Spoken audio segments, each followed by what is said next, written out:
Hey guys, welcome back to my YouTube channel. আপোনালোক সকলোকে মোৰ YouTube চেনেললৈ পুনৰবাৰ স্বাগতম জনাইছো। আজিৰ ভিডিঅ'টো দেখাম ৰসমালাই। ঘৰতে কেনেকৈ মিঠাই দোকানৰ দৰে ৰসমালাই বনাব পাৰি একেবাৰে সহজ পদ্ধতিৰে। আহকচোন চাওঁ আৰু আজিৰ ভিডিঅ'টো ষ্টাৰ্ট কৰোঁ।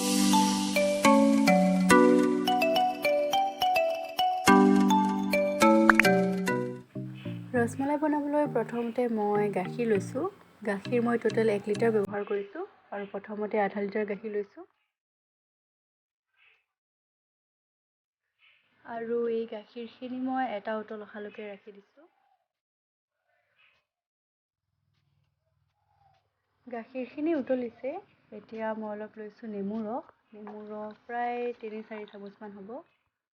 নেমু ৰসৰ সলনি আপোনালোকে ভিনেগাৰো ইউজ কৰিব পাৰে।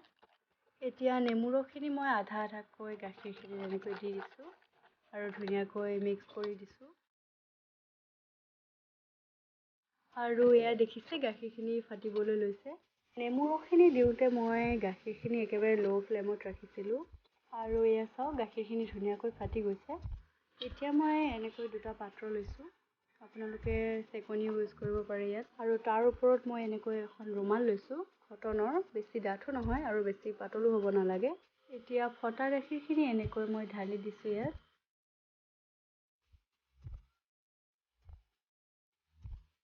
এতিয়া চেনাখিনি এনেকৈ অকণমান চেপি দিছোঁ আৰু ভালদৰে ঠাণ্ডা পানীৰে ধুই লৈছোঁ, নহ'লে নেমুৰ সোৱাদটো থাকি যাব, টেঙা টেঙা লাগিব তেতিয়া।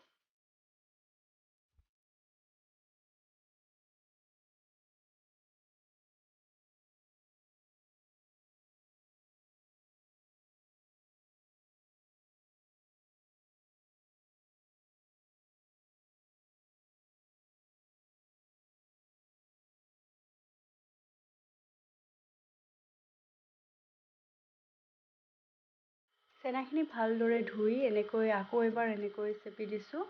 বেছি টানকৈ চেপিব নালাগে, নহ'লে বেছি শুকান হৈ যাব আৰু তেতিয়া ভাল নহ'ব ৰসমালাইখিনি। এতিয়া চেনাখিনি এখন কাঁহীত এনেকৈ উলিয়াই লৈছোঁ আৰু ভালদৰে মঠি দিছোঁ। আৰু চেনাখিনি মঠি হৈ গ'ল। চেনাখিনি ভালদৰে মঠিব যাতে কোনো ধৰণৰ লাম্পছ নাথাকে। আৰু এতিয়া এইখিনি মই এনেকৈ বনাই লৈছোঁ। আপোনালোকে গোল আকৃতিতো বনাব পাৰে, মই এনেকৈ চেপেটাকৈ বনাই লৈছোঁ। এতিয়া এইফালে মই এখন চচপেনত এনেকৈ পানী দি দিছোঁ।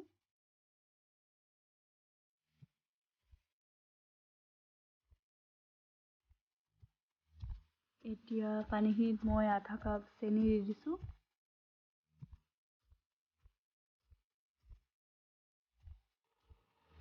চেনি পানীখিনি ভালদৰে উতলাৰ পাছত এনেকৈ মই এইখিনি ইয়াত এটা এটাকৈ দি দিছোঁ। আমি যেনেকৈ গোলা বনাওঁ সেই একে প্ৰচেছতে এইখিনি বনাব লাগিব।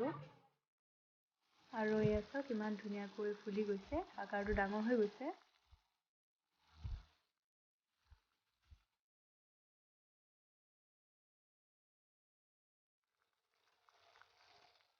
ভালদৰে সিজি যোৱাৰ পাছত এতিয়া মই গেছৰ ফ্লেমটো অফ কৰি দিছোঁ।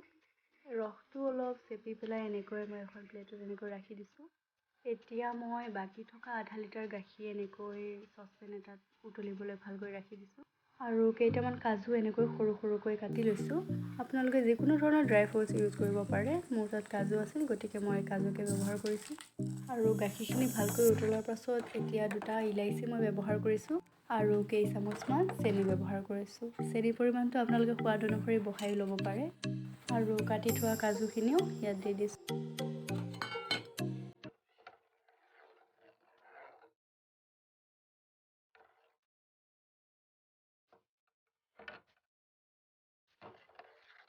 গাখীৰখিনি ধুনীয়াকৈ উতলি আছে আৰু মই কেইডালমান কেশৰ এনেকৈ অলপ গাখীৰত তিয়াই ৰাখিছিলোঁ, এতিয়া এইখিনি ইয়াত দি দিছোঁ।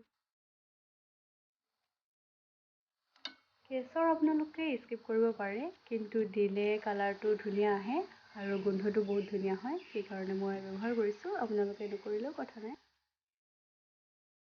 এতিয়া গেছৰ ফ্লেমটো কম কৰি এনেকৈ মই এইখিনি ইয়াত এটা এটাকৈ দি দিছোঁ।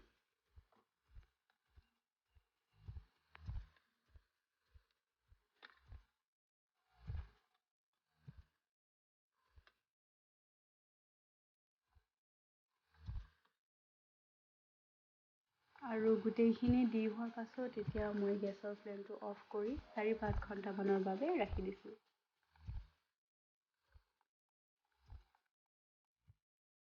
আৰু 4 ঘণ্টাৰ পাছত এয়া চাওক, ৰসমলাই খাবলৈ একদম ৰেডি হৈ গ'ল।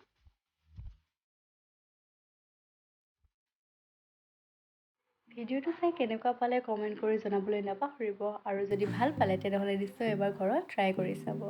Thank U.